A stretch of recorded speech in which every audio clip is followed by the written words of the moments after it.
Kitab Sabilul Iddikar ini adalah salah satu karya Al-Imamul Haddad yang memiliki keunikan tersendiri karena dia membahas tahap kehidupan manusia dari alam ke alam. Dan kita seolah disadarkan dengan kitab ini dari mana kita berasal dan mau kemana kita pergi.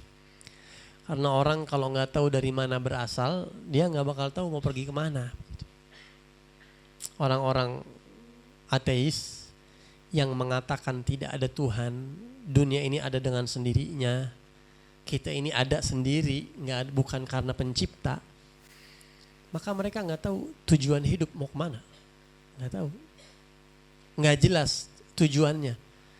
Kalau kita yang sadar bahwa kita ini ada awalnya, sebelum kita siapa? Ayah kita terus sampai ke atas. Yang pertama banget siapa? Nabi Adam. Nabi Adam itu dari mana? Ada yang nyiptain. Siapa? Tuhan, Allah. Kita punya Tuhan. Inni ja'ilun fil ardi khalifah. Di bumi kita disuruh jadi khalifah. Bawa risalah, bawa perintah Allah Subhanahu wa ta'ala. Dan kita bakal meninggal dunia dan seterusnya. Ya, kita bakal menghadap kembali kepada Tuhan itu. Kita punya tujuan hidup. Beda sama orang yang tidak tahu dari mana asalnya, dia akan bingung mau kemana. Mungkin di awal-awal mereka menikmati, enjoy dengan kehidupan itu, bebas maksiat. Tapi suatu saat dia bakal ketemu titik jenuh dalam kehidupan, titik nadir, titik terendah. Begitu kesentuh sama Islam, dia akan ngerasain damai. Telah banyak orang-orang ateis yang enggak percaya sama Tuhan, enggak percaya sama akhirat. Pada akhirnya mereka hatinya itu mengirim sinyal seperti memerlukan sesuatu yang dipegang yang memiliki kekuatan mutlak, absolut.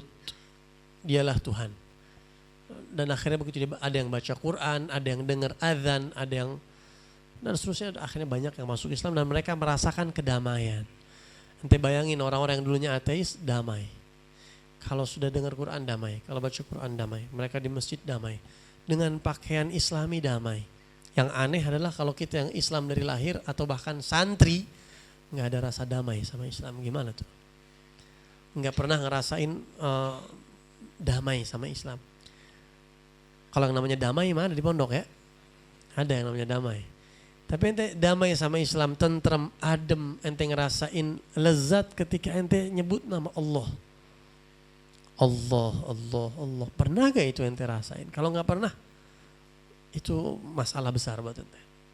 Ya, berarti ente belum tahu jati diri ente ini dari mana dan mau kemana.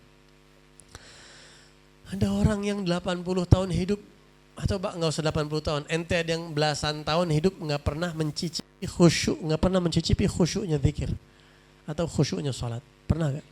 Pernah gak ente baca Quran sampai nangis tuh? Sholat sampai nangis, pernah gak? Kalau belum pernah, ente mesti tangisin tuh diri ente tuh. Itu musibah. Ana jadi muslim belasan tahun, kok ana gak pernah khusyuk ya sholat, ada musibah. Ana jadi muslim tapi gak pernah rindu sama zikir, gitu, ngerasain zikir enak, nyebut nama Nabi enak, nangis. Gitu. Ada musibah buat antum. Apalagi antum tulabul ilm, gak usah ngomongin mimpi Nabi kejauhan. Menikmati zikir, sholat, ibadah, itu aja ente kejar tuh, kalau ente belum pernah. Ya, nah, buku ini insya Allah akan menyadarkan kita ke arah sana. Kitab ini.